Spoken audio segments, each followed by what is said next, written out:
মধ্যপ্রাচ্যে সৃষ্ট যুদ্ধ পরিস্থিতির কারণে সাময়িকভাবে বন্ধ রয়েছে ইরান, ইরাক, কুয়েত, সংযুক্ত আরব আমিরাত, বাহরাইন, কাতার ও জর্ডান সহ বেশ কিছু দেশের আকাশসীমা। এর সরাসরি প্রভাব পড়েছে ঢাকার হযরত শাহজালাল আন্তর্জাতিক বিমানবন্দরে।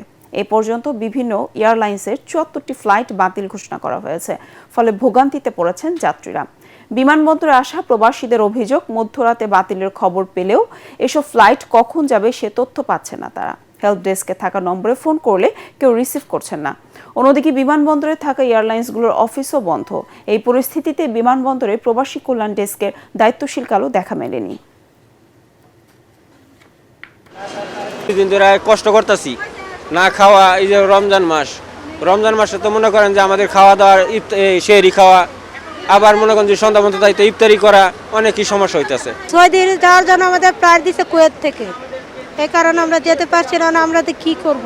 যাদের ভিসার মেয়াদ শেষ হয়ে যাবে কালকে পরশু বা 2 দিন, তারা যদি এর মধ্যে যদি আমাদের এলএস না নিতে পারে, সেই ক্ষেত্রে আমাদের এটা ক্যান্সেল করে সরাসরি ঢাকা টু রিয়াদ বা ঢাকা টু জেদ্দা সরাসরি আমাদের ফ্লাইটের ব্যবস্থা করে দিক। ক্যান্সেল হয়েছে, পরবর্তীতে যে আমরা আবার নতুন করে যে আমরা আমাদের শিডিউল দিবে বা টাইম দিবে, এটা আমরা কিভাবে জানবো? এটা কি